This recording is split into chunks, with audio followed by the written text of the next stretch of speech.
Hola a todos, estamos ahorita en otro segmento aquí de Arte, Vida, Espíritu, y es un gusto aquí estar compartiendo el espacio con el arquitecto Danilo Cayen.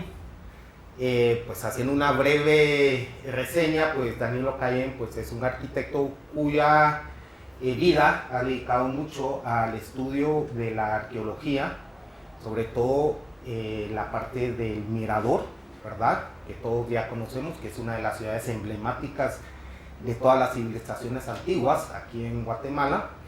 Y pues hoy es un gusto, Danilo, te agradezco mucho que estés acá para que hablemos en este lapso de tiempo pues los temas que se requieran para poder ir conectando con este tema que es toda la cultura y toda la historia de estas ciudades antiguas y pues el recorrido que has tenido. Así que bienvenido, Danilo, muchas gracias por estar acá. Algunas palabras si quisieras presentarte. No, gracias a vos por permitirme compartir, ¿verdad?, con tu grupo estas experiencias que de alguna forma he tenido.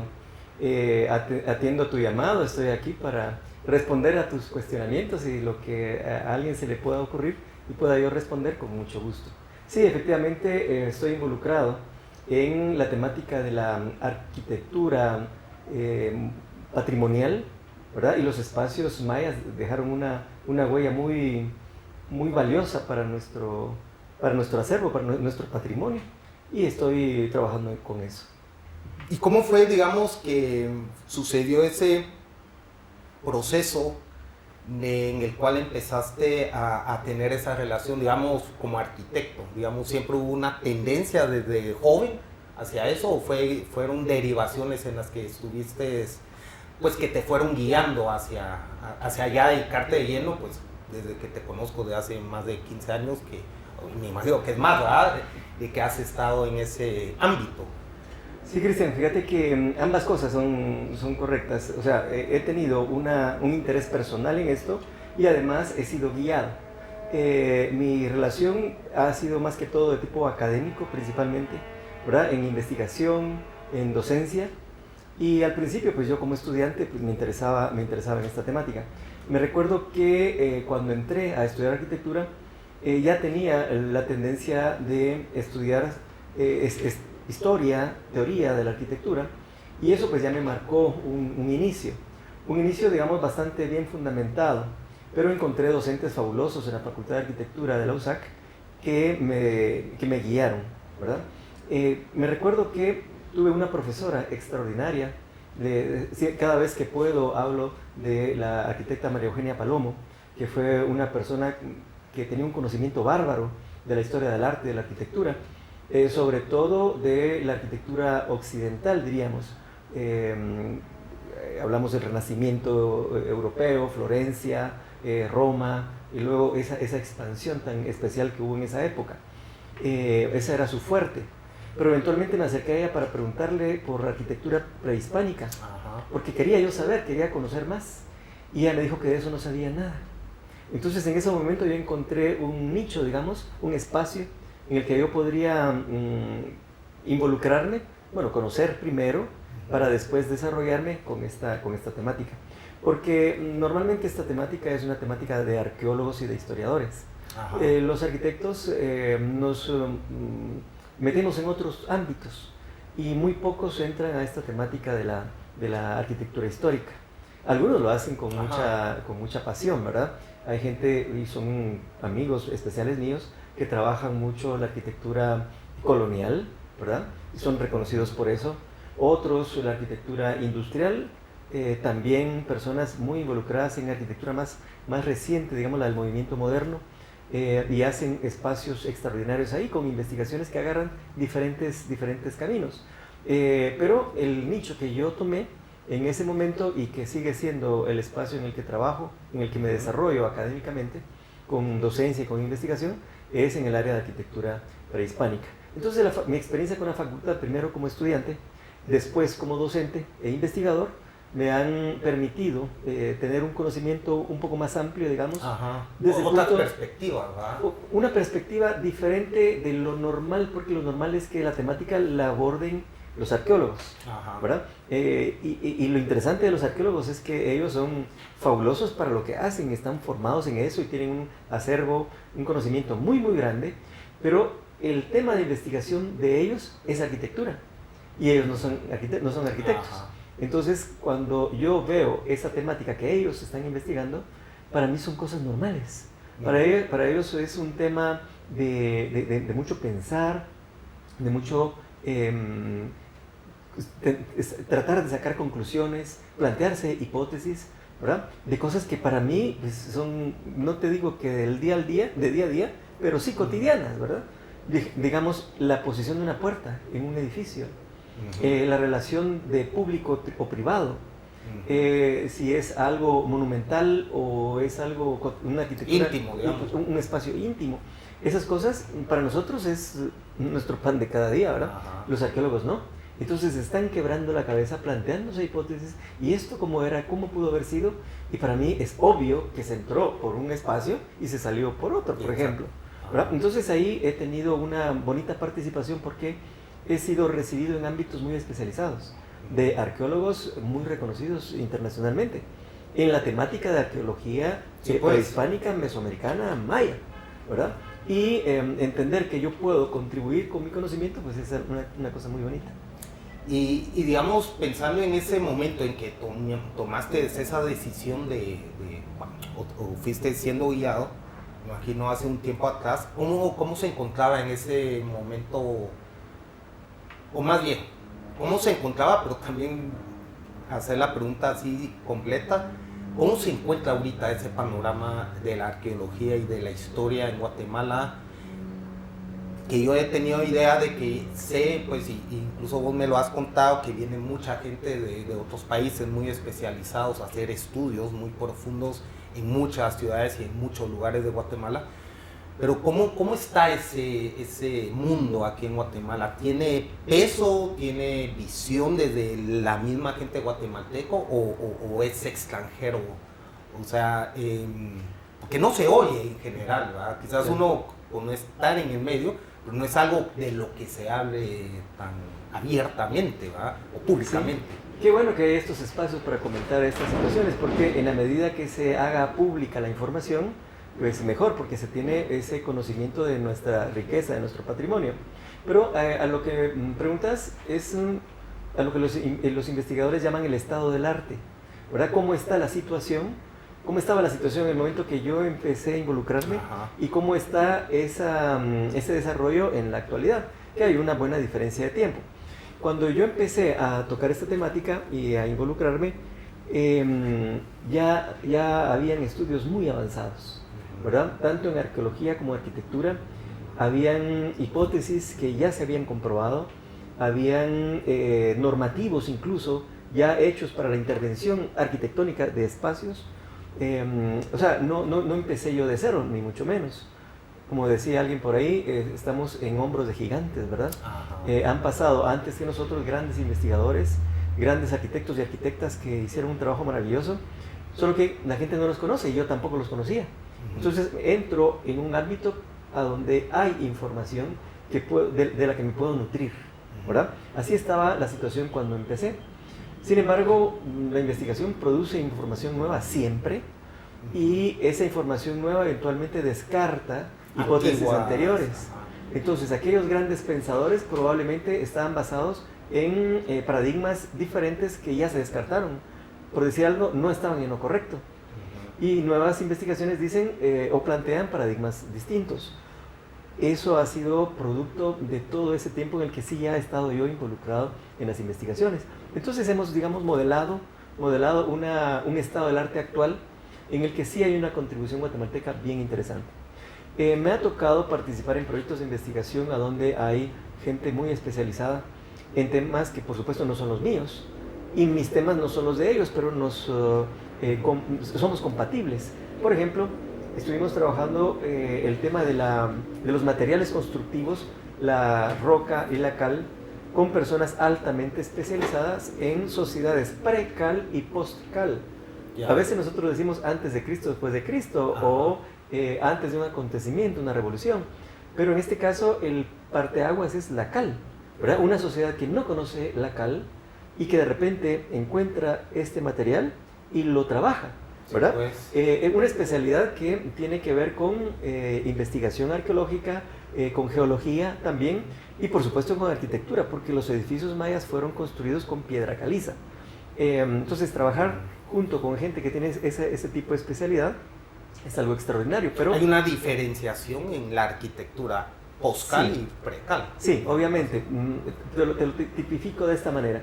Estaba en el mirador con este investigador, Thomas es su nombre, y de repente él sacó su navaja suiza que tenía en el cinturón, ¿verdad? Se agachó y con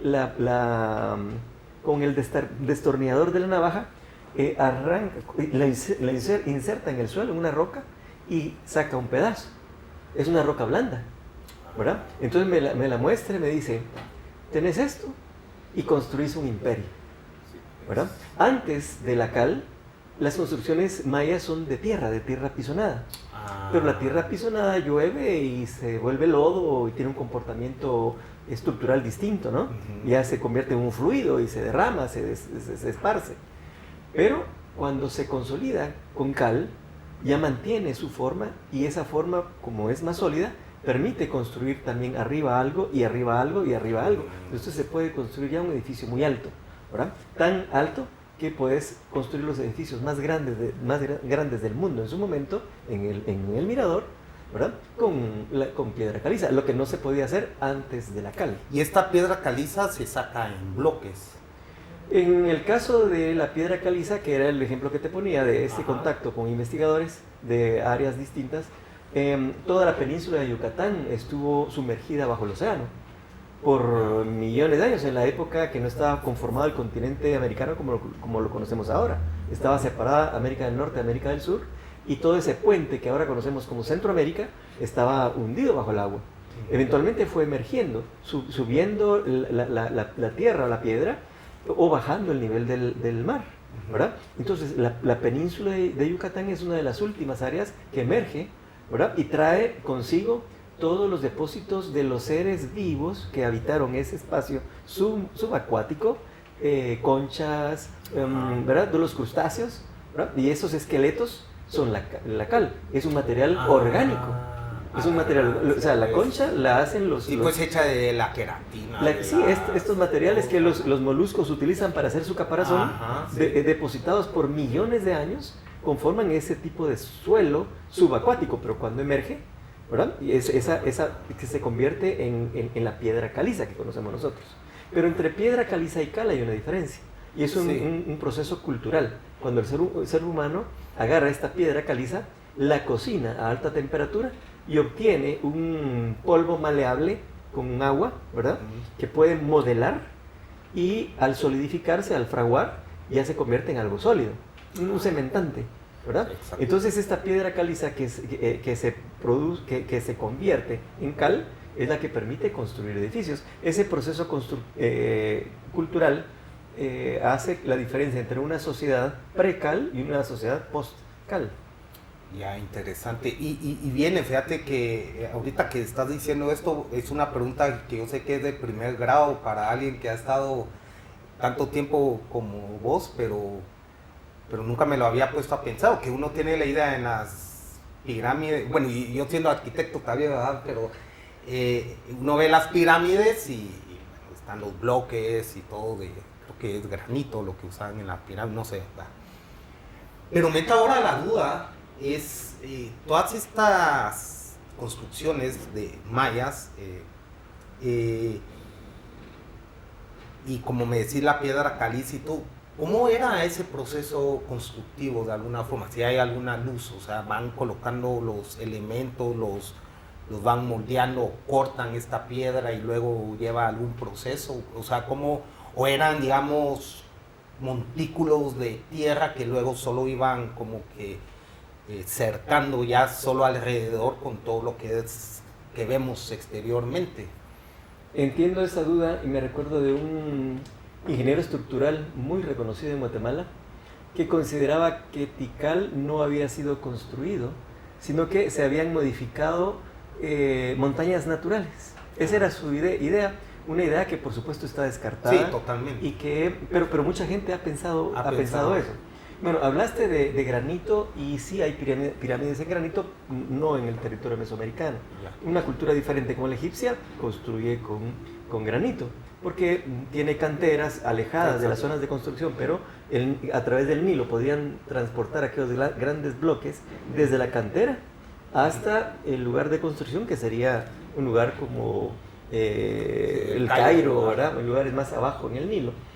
Tenían que esperar que el Nilo creciera, ¿verdad? Estuviera alto para poder transportarla. Cuando el Nilo estaba decrecido no podían hacer eso, pero ya podían construir con los bloques que habían llevado en temporada de alta, ¿verdad? Aquí en Mesoamérica no sucedía eso. El material disponible era la piedra caliza. Esta piedra caliza se obtenía así del suelo, bueno, no del espacio habitado, sino que más allá de una cantera seleccionada, se sacaba esa piedra de allí y esa servía para construir. Pero, digamos, en la época precal, el material que se usaba era tierra, ¿verdad? Entonces se hacía una separación del área que podía utilizar el gobernante o el sacerdote, dividida del área del resto de la sociedad, ¿verdad? Un territorio, digamos, sagrado y uno profano, o un territorio civil y uno de gobierno, por decir algo. Es que a veces están combinadas las dos actividades, la religiosa con el control y la política, ¿verdad? En arquitectura. Entonces esos primeros edificios eran acumulación de tierra pisonada. Hay una diferencia entre los arqueólogos y los arquitectos. Los arqueólogos llaman a esos espacios estructuras, ¿verdad? Pero ahí en realidad están confundiendo el término, porque estructura es lo que sostiene algo que no es estructura. Una columna, una viga es estructura, pero una puerta, un tabique no son estructura. Pero para eso, a ellos el edificio completo es estructura. Dicen estructura 1, 2, 3, 56, 60, ¿verdad? En lugar de decir edificio 1, edificio 2 o etapa constructiva 1, 2, 3. Bueno, el punto está en que esta tierra pisonada era lo que se utilizaba antes de la cal. Cuando viene el descubrimiento de la fabricación de este cementante, entonces ya se puede utilizar piedra caliza pegada con cal y ya se le da más solidez. Eso podríamos decir que ya es estructural. Y el sistema constructivo maya tiene que ver con una serie de muros de piedra caliza con cementante, que van formando celdas como cajuelas que se llenan de tierra, y esas se rellenan y se emparejan para formar una plataforma. Pero la sociedad quiere un espacio más impresionante. Entonces más adelante, cuando hay disponibilidad de mano de obra, otro tipo de recursos, pueden ampliarla construyéndole otra plataforma encima, y otra encima, y otra encima, y así van creciendo cada vez más hacia arriba, ¿verdad? El sistema constructivo, digamos, para nosotros los arquitectos, sí hay una diferencia entre la estructura, que serían estos muros que conforman las cajuelas, ¿verdad? Y lo que no es estructura, que sería esta cobertura que puede tener el edificio, un acabado final, ¿verdad? O la propia integración plástica que pueda tener. Y los arqueólogos no lo consideran así. Ellos dicen que todo el edificio es una estructura, ¿verdad? Cuesta un poco hacerse entender con arqueólogos en ese sentido, pero es un asunto puramente de convención. Cuando se dan cuenta de la diferencia entre estructura y no estructura, ya empiezan a trabajarlo de esa manera, con esos conceptos. Pero es difícil entenderse a veces cuando el lenguaje técnico no es el mismo, ¿verdad? Sí, sobre todo en el caso de ciudades que son prácticamente arquitectura. Debiera, digamos, analizarse desde una visión arquitectónica en muchos aspectos. Templos, plazas. Tocas un tema que es un poco complicado, y complicado para mí como arquitecto decirlo, pero no necesariamente es arquitectura. Concebir estos espacios que nosotros conocemos como Tikal, Yaxá, Huachactum, como arquitectura, es un poco limitado, porque en realidad hay otras hipótesis.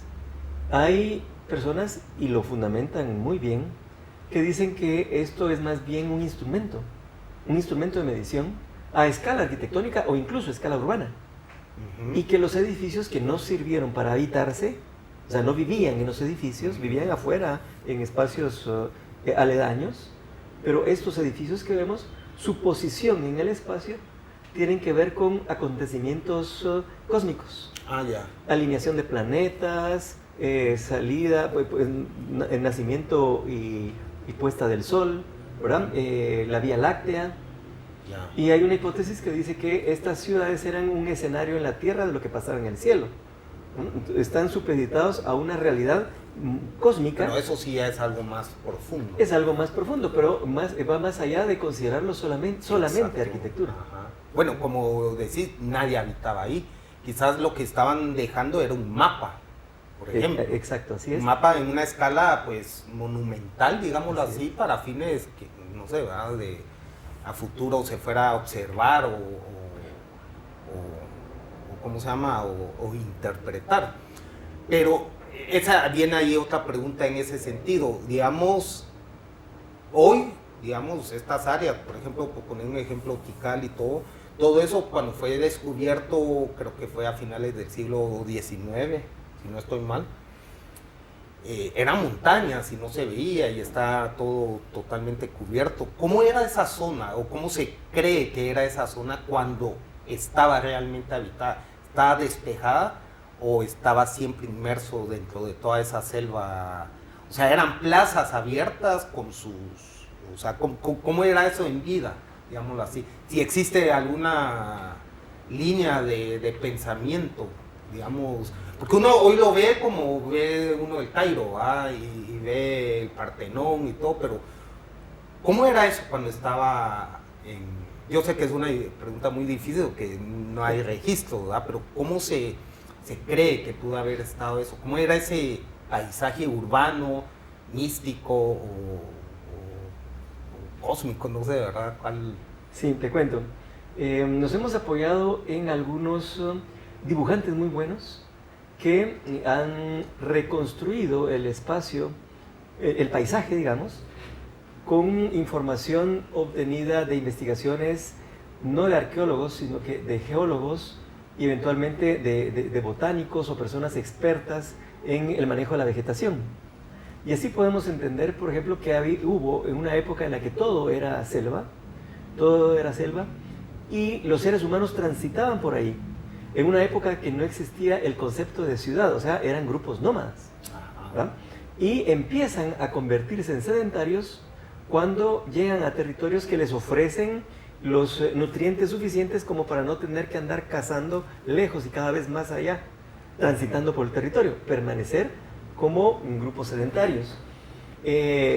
Cuando sucede esto, hay una relación, digamos, de equilibrio entre naturaleza y actividades culturales humanas de grupos sedentarios. Los graficadores dibujan eso, ¿verdad? Al dibujar eso se ve una vegetación muy completa, más o menos como la que se ve ahora, y también ya espacios que implican ocupación humana, rancherías, esas pequeñas plataformas de tierra, ¿verdad? Pero el tiempo pasa y esos grupos sedentarios evolucionan a más. Entonces empieza a crecer la arquitectura, a crecer el urbanismo, a crecer el área, la relación entre ciudad o área urbana y área rural, ¿verdad? Se expande la ciudad y al expandirse la ciudad baja la población de especies forestales. ¿Por qué? Porque se usan para construir, ¿verdad? Los árboles se usan para construir y al haber menos árboles también hay menos disposición de agua porque los árboles captan agua. Estas sociedades utilizaban las aguadas, en el caso de Mirador, que eran depósitos naturales de agua, son temporales, no son como un lago que siempre está, o un río que corre y tiene un nacimiento y va a terminar al mar. Como es kárstico, el agua aparece en algún lado y por otro lado desaparece bajo tierra, en alguna cueva, y vuelve a salir por otro lado. El sistema, digamos, hidráulico de la zona es muy complejo en esta cuenca. El punto está que hay un descenso en la población vegetal y un ascenso en el crecimiento de la población humana, ¿verdad? Llega un momento a producir un desequilibrio fatal cuando por construir templos más grandes se deforesta más el bosque o la selva, se quema esa madera para obtener piedra, para hacer la cal, se hacen esos grandes edificios y la naturaleza empieza a ser menos suficiente para mantener a la población. Entonces vienen temporadas de decadencia, ¿verdad? Decadencia que puede ser producto de tal vez una epidemia o tal vez un conflicto social, un problema con un gobernante que parece ser que no gestiona los recursos de una manera eficiente porque hay menos agua, ¿verdad? O que la plantación de maíz no da mazorcas lo suficientemente buenas para nutrir a la población. O sea, es una decadencia, y después otra y otra y otra las tenemos registradas, y esas huellas son las que los dibujantes regeneran el paisaje, ¿verdad? En función de esas huellas. Y se ve cómo la ciudad llega a ser inmensa y cómo después esa decadencia hace que se abandonen esos enormes sitios. Ellos mismos abandonan en el área, por ejemplo, del Mirador, en la época final del preclásico, ¿verdad? Abandonan totalmente el espacio. O el clásico temprano. Todavía hay una ocupación en el clásico temprano, pero ya no es una población considerable. Ya podemos decir que el espacio fue abandonado. Incluso tenemos evidencias, y eso los arqueólogos son buenísimos para interpretar, evidencias de abandonos súbitos, ¿verdad? Cuando encuentran, a la hora de hacer una investigación arqueológica, encuentran, digamos, mobiliario urbano, una mesa con el vaso puesto ahí. O sea que ese vaso se quedó puesto porque alguien lo usó, pero se largó, se fue, y el vaso se quedó ahí por 1000 años. Y vienen los arqueólogos ahora y lo encuentran. Esa persona no se llevó su vaso. Eso quiere decir que no lo guardó. No le dio tiempo de guardarlo. Se fue abandonando el espacio. Esos colapsos súbitos los tenemos registrados por investigación arqueológica, y los dibujantes los transforman en esa secuencia gráfica que nos permite ver el desarrollo y cómo la vegetación es fundamental, porque el ser humano acaba con su entorno y lo estamos volviendo a hacer. Fíjate, como que no aprendemos. No, sí pasa. Es un ciclo repetitivo, urbano, ¿sí? Es un ciclo repetitivo. Entonces sí tenemos una reconstrucción del paisaje. Entonces, recapitulando para tu pregunta, el espacio originalmente era selvático, podríamos decir una selva primaria. Viene el ser humano, modifica el espacio, utiliza esa selva, la destruye, se alimenta de esos recursos, ¿verdad? Siembra maíz y cosecha, maíz, frijol, calabaza, chile, ¿verdad? Ese tipo que es la milpa. Saca ese nutriente del suelo hasta que el suelo se agota, ya no puede sostener a esa población y la población se va. Cuando el ser humano desaparece, regresa a la vegetación, ¿verdad? Y lo que vemos ahora es una selva secundaria, ¿verdad? Sí, pues. Y es secundaria porque cuando el ser humano no estaba, había una distribución aleatoria de las especies vegetales. Pero como el ser humano modifica esa aleatoriedad y deja destinadas áreas para el cultivo solo de maíz, entonces después ese maíz va a crecer ahí, digamos que silvestremente. O ese espacio va a permitir que otras especies se reproduzcan en esas zonas y no en otras.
Bueno, entonces comentabas que ya la selva que hay ahorita es selva de segunda generación, digámoslo así, en las ciudades, que se va creando a raíz de todo lo que se dejó cuando se van las civilizaciones o los habitantes, y ahí mismo se vuelve a crear otro ecosistema, digámoslo así.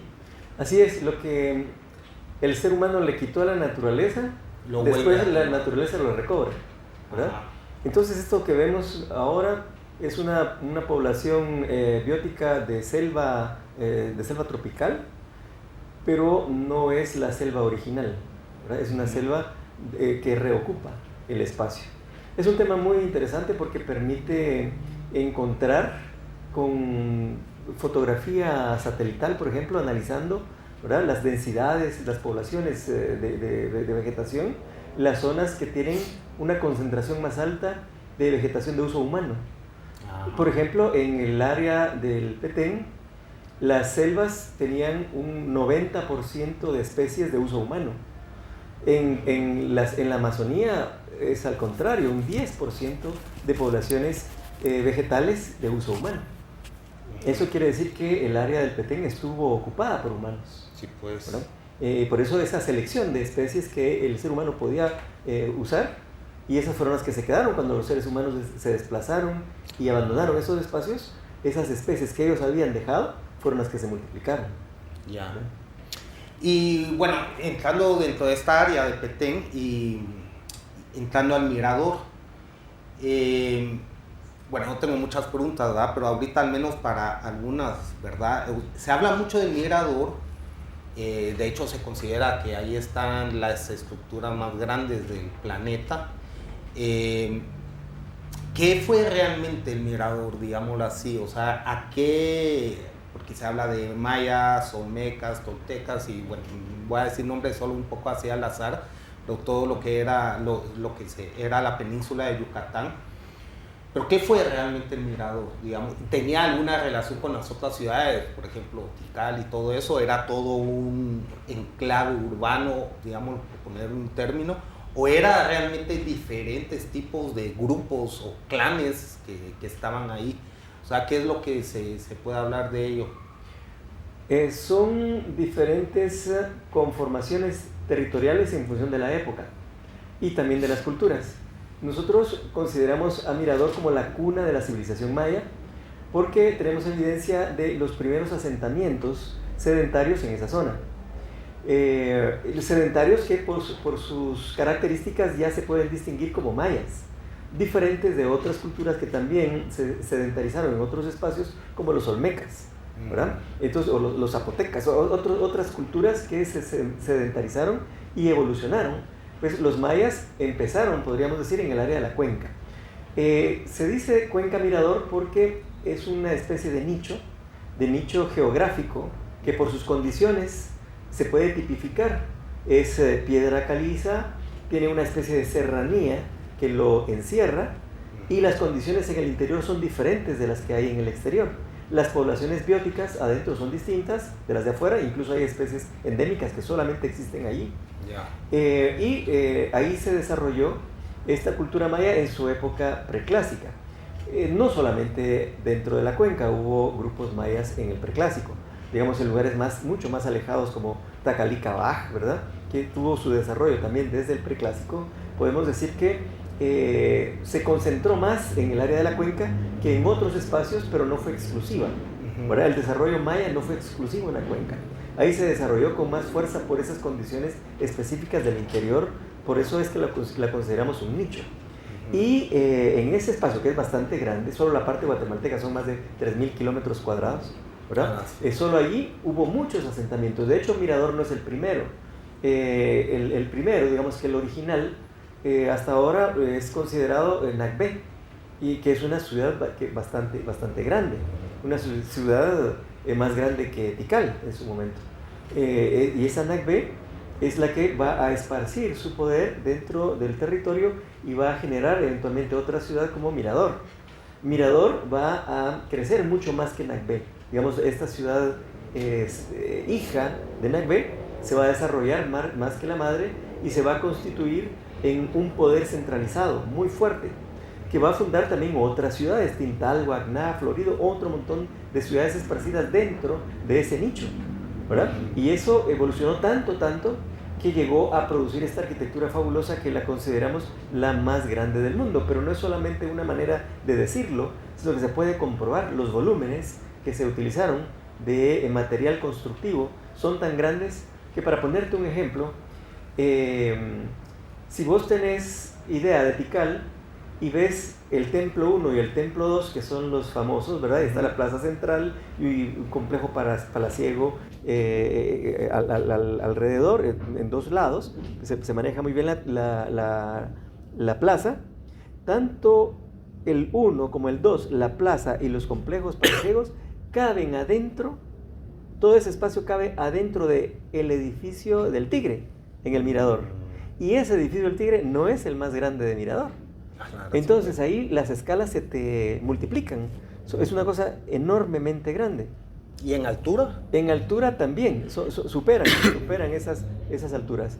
El volumen que tiene la pirámide de la Danta, que sí es la más grande del Mirador, es la que no hay otro volumen que supere, ¿verdad? Hay una investigación hecha por un arqueólogo japonés en otro espacio también del preclásico, también maya, que se llama Aguada Fénix, pero está más bien del lado mexicano, no está dentro de la cuenca guatemalteco-mexicana, de la cuenca Mirador Calakmul, no está dentro de esa cuenca, está afuera, y mide en metros cúbicos mucho más que la Danta, mucho más.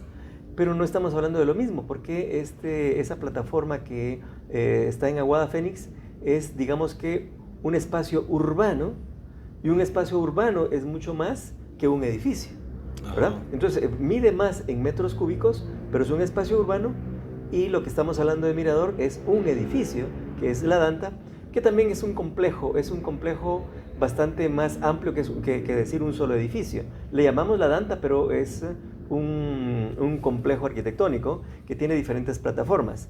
Es tan grande la Danta, que de repente te paras enfrente de ella, ¿verdad? Y no concebís el espacio porque está cubierto de selva, pero lo empezás a comprender, subís una gran escalinata muy cansada, llegás a la parte alta de esta plataforma y ves un universo distinto del que venís. Dejaste atrás un espacio fuera de la Danta y entras a un espacio dentro de la Danta. Y ese espacio está lleno de edificaciones. Tiene un complejo de conmemoración astronómica, tiene edificios triádicos que eventualmente vas a conocer, puedes subir, ver espacios ya intervenidos arquitectónicamente con trabajos de restauración muy bien documentados, ¿verdad? Entonces poder reconocer arquitectura, porque originalmente no se reconocía, era solamente un montículo, pero las excavaciones arqueológicas y las nuevas prácticas de restauración han permitido poder dar la forma correcta, digamos, a esos espacios según los vestigios arqueológicos.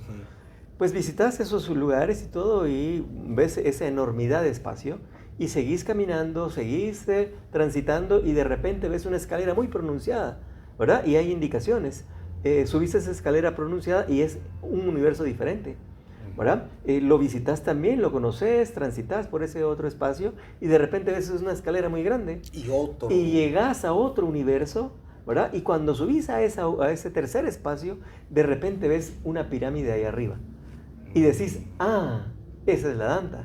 No, desde hace rato venís en la Danta, pero perdés la escala, ¿verdad? Es como una hormiga que no sabe si está caminando en el suelo o está caminando en la mesa, ¿verdad? Así como a escala hormiga somos nosotros en función de esa escala arquitectónica tan inmensamente grande. Y fíjate que estos mayas de esa época, como concebían el espacio en función de lo que sucedía en el cosmos, no pensaban en un edificio triádico, que quiere decir un edificio que tiene tres puntas, ¿verdad? Sino que en tres complejos triádicos que se repiten a una escala de 3 ciudades, ¿verdad? Y va el 3 como fractal de un pequeño espacio a un espacio mayor, 3, así en escala. Creciendo, de tal manera que ocuparon el territorio. Y esos espacios están interconectados con calzadas. Entonces lo que hay adentro de la cuenca Mirador es el primer estado del continente americano interconectado con calzadas, ¿verdad? Con las construcciones más grandes del mundo. Pero fue tal el desarrollo y tal el desequilibrio que ese desarrollo produjo con el entorno que eventualmente ya no pudieron estar allí y tuvieron que salir a ocupar otros espacios. Entonces, cuando me preguntaba sobre Tikal, Yaxha y estos otros lugares, son lugares que tal vez, no, sí, seguramente tuvieron ocupación en el preclásico, pero no estaban adentro de la cuenca. Cuando la gente se desplaza de la cuenca hacia afuera, abandonando sus ciudades, va a ocupar estos espacios afuera de la cuenca y produce un nuevo desarrollo. A ese nuevo desarrollo le llamamos clásico. Y ese desarrollo en el clásico va a ser increíble, va a ser fantástico, pero nunca va a alcanzar el grado de desarrollo de la fuerza que tuvo en el preclásico. Porque los edificios comparados, digamos, lo que decía de Tikal, esa escala es mucho menor que la de la Danta y Monos y Tigre, ¿verdad? En Mirador. Es una escala menor. Entonces la civilización se va a especializar más, pero no va a lograr alcanzar el grado de fuerza física que obtuvo en el preclásico. Pero intelectual sí va a seguir evolucionando. Digamos que transmitiendo mucho el conocimiento que ya venía del Por supuesto, por ejemplo, la escritura que era incipiente en el preclásico, ya en el clásico se desarrolla mucho más. La astronomía, que fue determinante en el preclásico, en el clásico ya alcanza niveles como de predicción de eclipses, ¿verdad? De lunaciones, del movimiento de Venus, ¿verdad? Un desarrollo mucho más evolucionado. Pero ese desarrollo del clásico también va a colapsar. Y va a haber un abandono nuevamente y van a moverse por otro espacio, ¿verdad? Los mayas se van a desplazar, digamos, siguiendo el sentido inverso de las agujas del reloj. Van a llegar a la zona, digamos, de Honduras, van a ir por Belice, van a ir por la costa norte de Yucatán, para llegar al centro de Yucatán, digamos, a tener un desarrollo muy fuerte en el área de Chichén Itzá, en el posclásico. O sea que ya estamos hablando preclásico, clásico y posclásico. Preclásico el desarrollo dentro de la cuenca, el clásico desarrollo fuera de la cuenca, pero digamos relativamente inmediato, Tikal, Huachactún, Yaxá, Nacum, Palenque, Bonampak, Yaxchilán, territorios afuera de la cuenca, pero relativamente más cerca, que van a colapsar en el clásico y que van a producir el nuevo desarrollo del posclásico en ese otro espacio, ya con una cultura menor aún, ¿verdad? Más exquisita, eso sí, porque si comparás las construcciones estilo Río-Bec o Chenes, ¿verdad? Son aquellas filigranas muy, muy talladas, ¿verdad? Con un trabajo impresionante del detalle, pero no de la monumentalidad, no la masividad, ni del clásico, menos del preclásico. O sea, sí hay una decadencia. Y solo para que la gente tenga contexto, cuando hablamos del preclásico, que digamos según esta era, ¿qué año estamos hablando? Mira, estamos hablando de 2000 antes de Cristo, ¿verdad? Así es. Del preclásico por allí a, digamos, 100, 200 después de Cristo. Es el preclásico. Es el preclásico. Viene ese colapso del preclásico, ese abandono de la cuenca y a producir el desarrollo del clásico, que será entonces desde el 100, 200 después de Cristo a más o menos 600, 700 después de Cristo. No es mucho tiempo, ¿verdad? Y ese clásico con su decadencia también va a generar el postclásico, que va a terminar más o menos, no en la época de la llegada de los españoles, un poquito más adelante, pero sí con la caída del último reino maya, que es el de Tayasal, ¿verdad? Ya en época colonial. Hay un traslape entre el posclásico maya y el colonial. Ya cuando entran los españoles a nuestro territorio, ¿verdad? Que ahora consideramos Guatemala, pero en aquella época no tenía esas fronteras, ¿verdad? Y, o sea que prácticamente el preclásico es el que más abarcó el tiempo, es el que ha sido el predominante, digamos. Sí, los demás han sido, digamos, han sido derivaciones, pero a raíz de lo que vas comentando de las transformaciones que sufren, digamos. Así es, pero fíjate, como lo que descubrieron primero los exploradores fueron espacios del clásico como Tikal, se creó la idea de que ese fue el momento de auge. Y aquí amarramos un poco con las primeras preguntas, cómo van cambiando los paradigmas.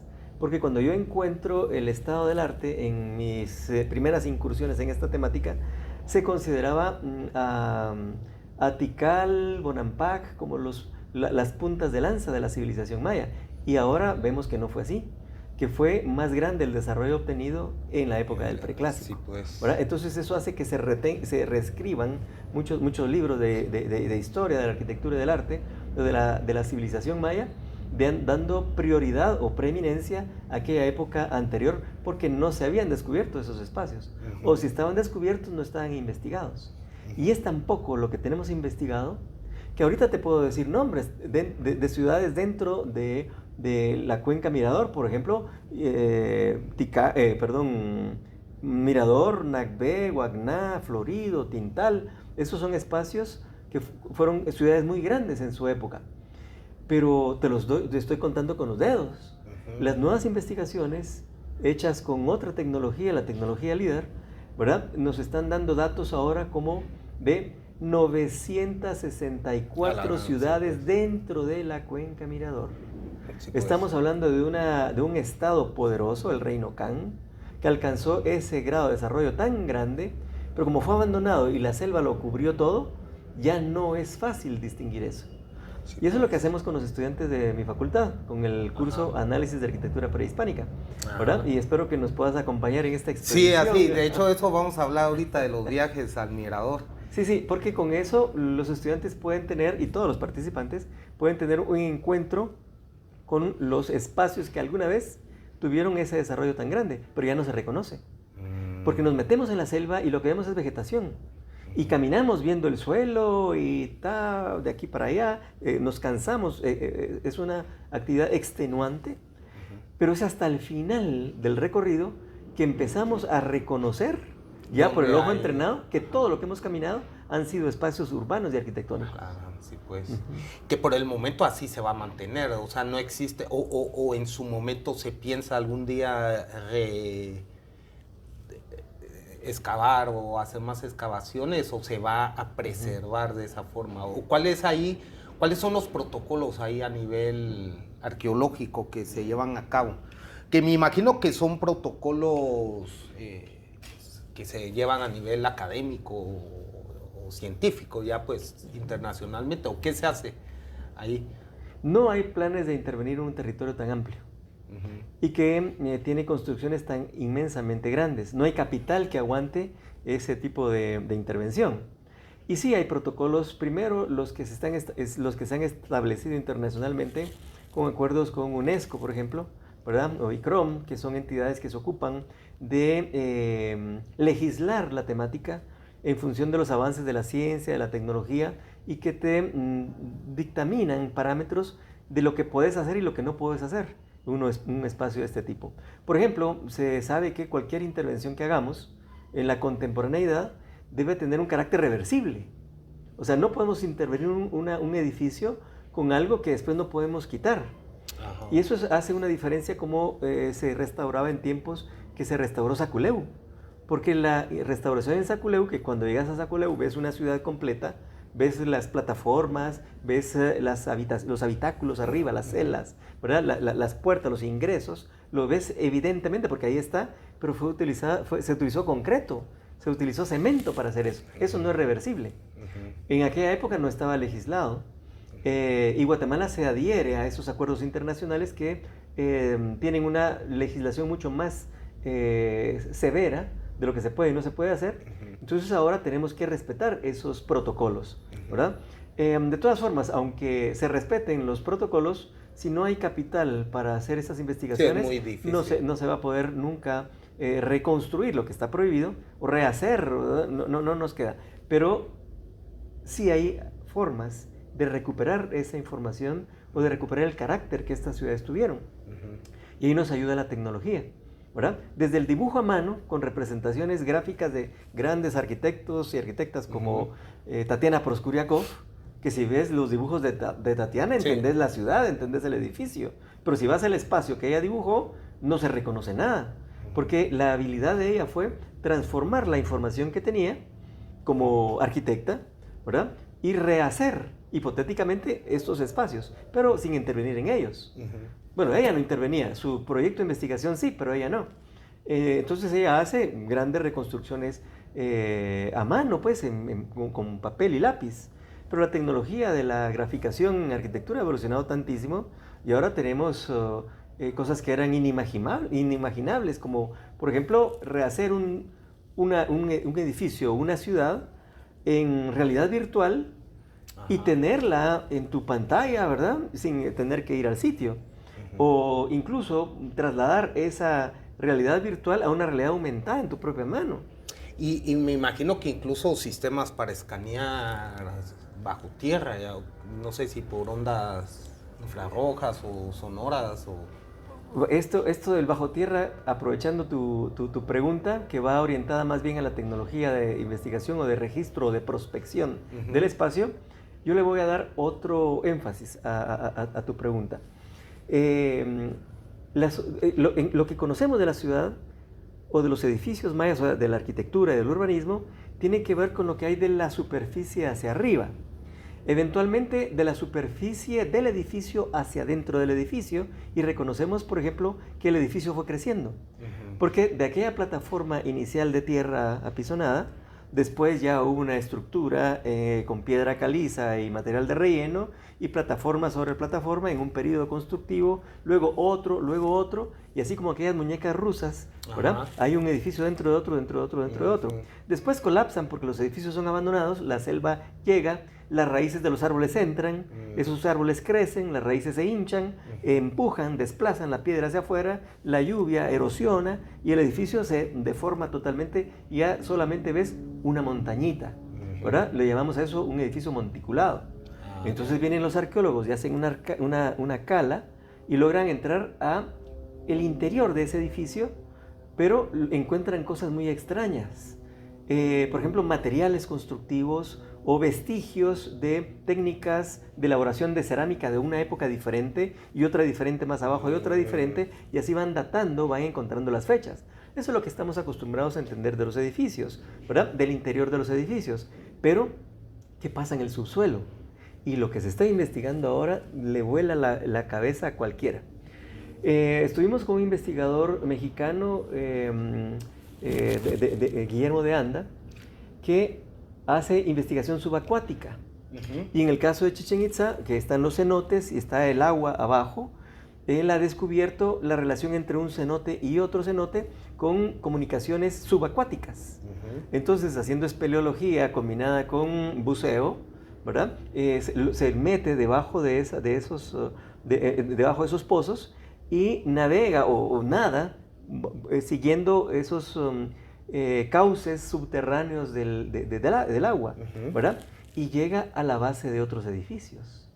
Y resulta que muchos edificios, como el castillo de Chichén Itzá, está sobre un cenote, que el edificio fue construido como tapadera de ese cenote y deja entrar al edificio la luz al fondo de ese cenote, en una época específica, que tiene agua en su superficie, pero ahí abajo la tierra, ¿verdad?, en el subsuelo, y esa agua refleja la luz en las paredes en determinadas fechas, y hay registros gráficos en función de las fechas en el interior. Imagínate eso. Entonces ahí entendemos la ciudad de una manera distinta. Y esos cenotes pueden comunicar también debajo de la tierra a otros. Todo el sistema del sistema freático en el área de Yucatán es un laberinto que te lleva hasta las costas del... Y así siendo un poco exagerado, y cortamos ahorita este segmento, pero solo lo dejo, ¿podrían esos cenotes haber sido también hechos? No, construidos no, pero utilizados sí. Construidos no, pero utilizados sí, porque incluso algunos de esos cenotes, esas conexiones subterráneas no tenían agua, ¿verdad? Y han encontrado allí depósitos, por ejemplo, de carbón y cerámica, y porque calentaron los frijoles, hicieron tortillas en un comal, y ahora están llenos de agua, y llegan los buzos y encuentran carbón y comales o ollas bajo el agua. No es posible hacer eso bajo el agua. Fue hecho en una época en la que no estaba inundado ese paso. Mucho más que hablar, ¿verdad, Danilo? Pero ahorita, para hacer un primer refresh de esto, pues ha sido este momento. Pero algo muy importante que me gustaría que conozcan, pues quienes nos escuchan, es de los viajes que pues ya tenés muchos años de estar llevando a cabo al Mirador, pues abiertos a todas las personas que están interesadas, y pues que haces también en el ámbito académico y con la universidad. Si nos pudieras contar un poco de eso, en qué consisten, para cuándo van a estar programadas en este año y para las personas que quieren participar, pues qué es lo que tendrían que hacer para poder contactarse con tu persona. Igual yo puedo colocar información en el podcast. Y también qué requerimientos tienen que tener, ¿verdad? Si tienen que tener alguna condición atlética o física, etcétera, ¿verdad? Que nos puedas dar ese feedback para los interesados. Sí, claro. Fíjate que en la Facultad de Arquitectura de la USAC tenemos este curso que imparto yo, que bueno, me siento muy contento de eso. Se llama Análisis de Arquitectura Prehispánica y se prevé que los estudiantes puedan tener una vivencia real de estos espacios, que normalmente la gente conoce porque ha visto un video, fotografías, o que un primo fue, o un familiar, o eventualmente muy pocos, fíjate, debo decir, muy pocos estudiantes han puesto los pies en Tikal o en Yayá. Muy poca gente conoce este patrimonio tan grande que tenemos. Entonces se prevé que tengamos una vivencia real en estos espacios. Antes de tener yo relación con Mirador, hacíamos la expedición anual en lugares como Tikal, Huachactún, Yayá, Nacún, Naranjo, Topozté, La Blanca, digamos en ciudades del noreste del Petén. Pero a raíz de mi involucramiento en el tema de Mirador, decidí cambiar la experiencia y llegar al área de Mirador. Fue un cambio bastante fuerte porque, digamos, Tikal es un espacio turístico con muchas facilidades y puedes llegar en bus hasta el parqueo del sitio y ahí hay tiendas y cafeterías y hay hotel y demás, o sea que es mucho más accesible. Yayá un poco menos, pero igual llegas en bus hasta el sitio. Mirador no es así. Mirador está tan lejos y es tan difícil llegar que sí cambia totalmente la logística para hacerlo. Este año con estudiantes del curso, este 2026, ¿verdad? Tenemos previsto que el 20 de marzo salgamos, es un viernes, salimos de la Facultad de Arquitectura de la USAC a las 6 de la mañana en un bus que tomamos allí y llegamos hasta la isla de Flores en la noche. O sea que todo el día lo destinamos al traslado desde la ciudad de Guatemala a la isla de Flores. Llegamos a dormir a un hotel, un hostal allá, y al día siguiente muy temprano nos recogen en un auto de doble tracción. En un helicóptero y los llevan al Mirador. También está previsto.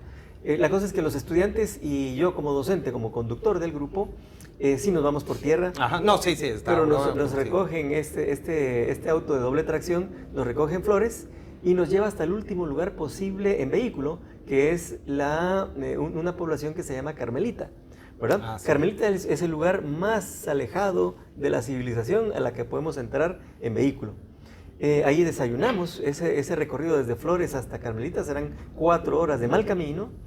Llegamos a desayunar allí. En distintos vehículos, o sea, 4x4. Depende del grupo, pero sí, vamos 30 personas, no cabemos en un vehículo, ¿verdad? Vamos en varios vehículos y en lo que desayunamos se prepara la logística del equipaje, porque es tan cansado que no aconsejo llevar a nadie nada consigo más que su agua y algún medicamento que tome, una cosa así. Pero tenemos contemplados estaciones de repostaje a donde nos llenamos nuestras cantimploras de nuevo, nuestros camelback, refaccionamos algo, comemos algo y caminamos hasta llegar a la noche al Tintal en esa primera caminata.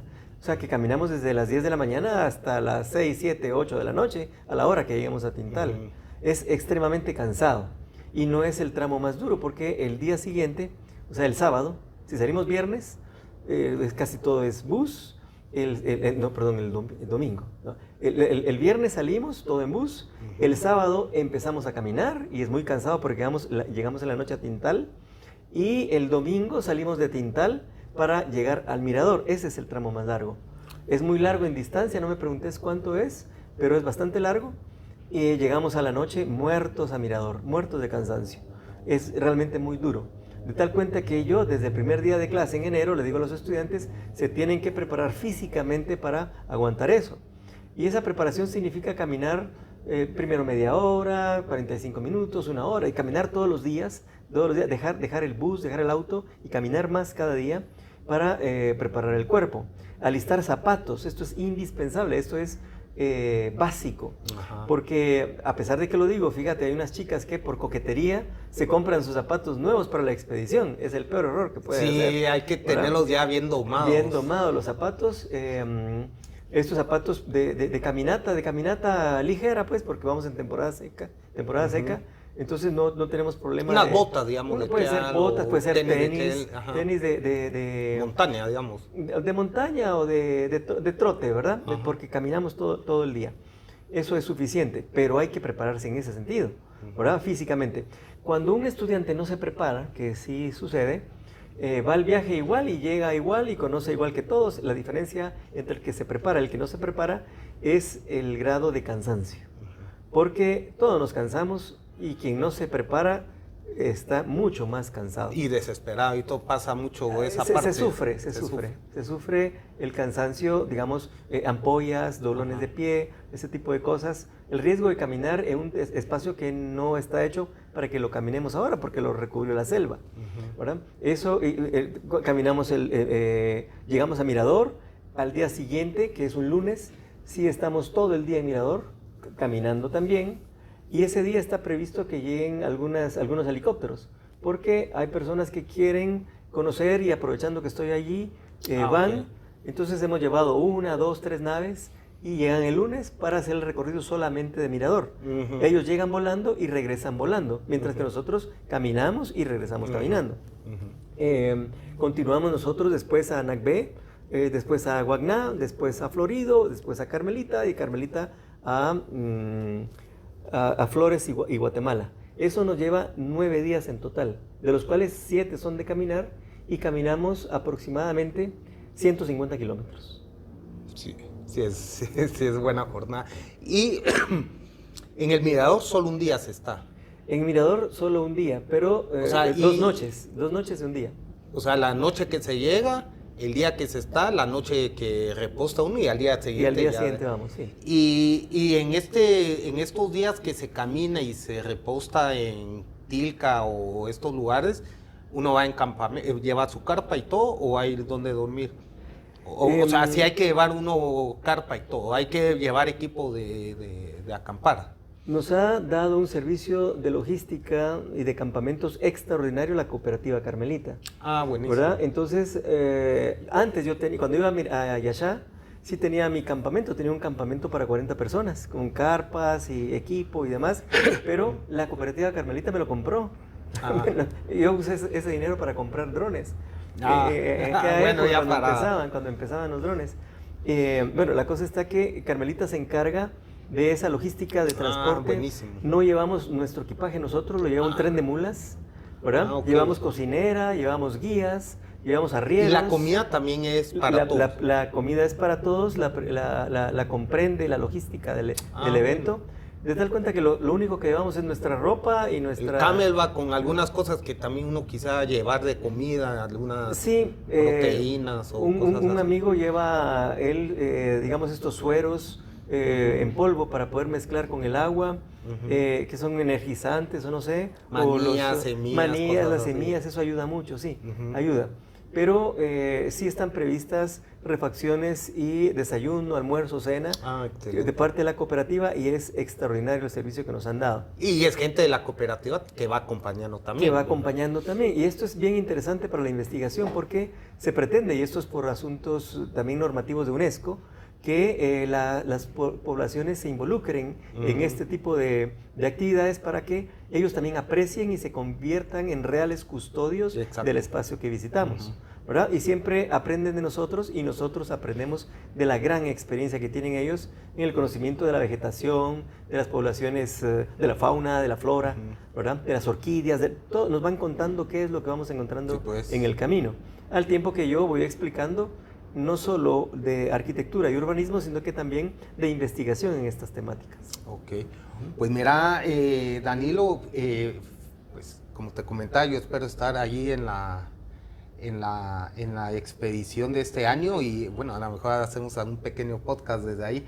Pero, ¿qué tiene que hacer la gente que esté interesada para poder contactarte o hay algún sitio o algo? ¿O puedo yo colocar la información ahí igual en el canal, ¿va? Pero en general alguien que quiera, ¿por dónde puede contactarte?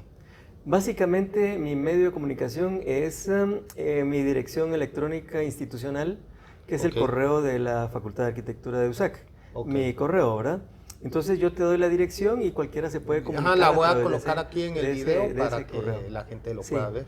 Sí, las fechas son del 20 de marzo al 28, ¿verdad? El 28 de marzo. Eso es Semana Santa, ¿verdad? Son 2 semanas antes de Semana Santa. Okay. El viernes de declaratoria de huelga de Dolores, okay, que los estudiantes de USAC tienen más tiempo, es el que podemos utilizar porque es mucho tiempo, son 9 días.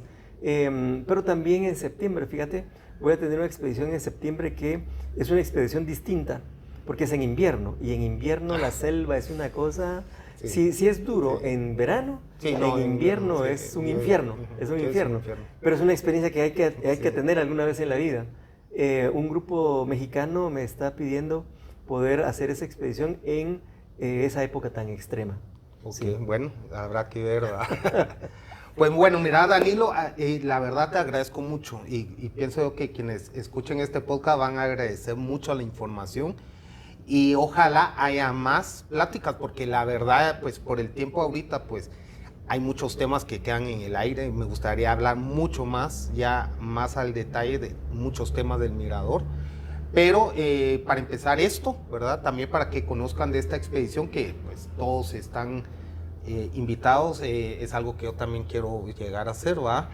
Y bueno, agradecerte, Danilo, por este espacio, y espero que más adelante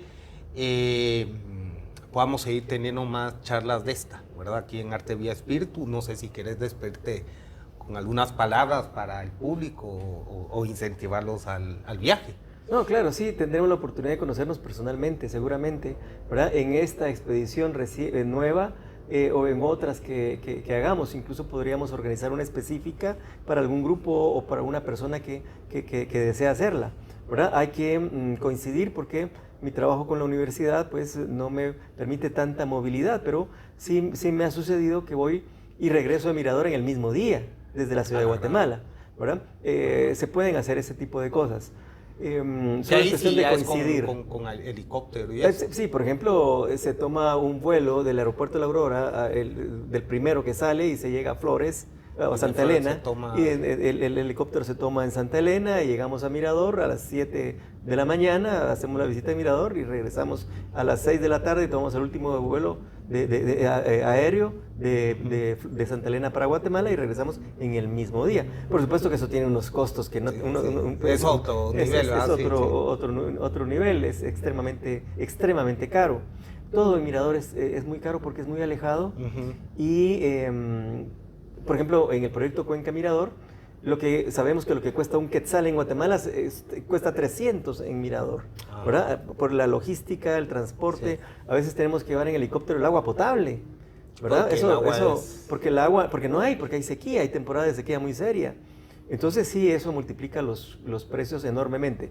Pero para cualquier persona que quiera adherirse a esta expedición científica, que la podemos considerar también un deporte extremo, pues puede acompañarnos en esta expedición del 20 de marzo o la de la primera semana de septiembre, que son condiciones distintas y eso sí lo tenemos que tomar con mucho más cuidado, ¿verdad? La invitación está abierta y por supuesto también a compartir más cosas con ustedes, porque yo creo que el tener ese contacto con esos espacios que alguna vez tuvieron un auge extraordinario y que fueron abandonados por X o Y razón, todavía tienen esa carga energética, todavía tienen esa mística, ¿verdad? Y sentirla, percibirla, no solo con los ojos, con la piel, no solo con los sentidos, sino que con sentidos más, no alterados, pero más sensibles, y no sabemos que existen, pero sí tenemos esa capacidad sensación de ver más allá. Sí, esa capacidad, eso se siente en el lugar. Ya. Y es una cosa impresionante, yo creo que podemos hablar mucho más de eso. ¿Verdad? Perfecto, Danilo, muchas gracias y estaremos ahí más adelante con otras charlas. Cristian, gracias por esto y seguiremos compartiendo, por supuesto. Buenas tardes a todos o buenos días. Chao.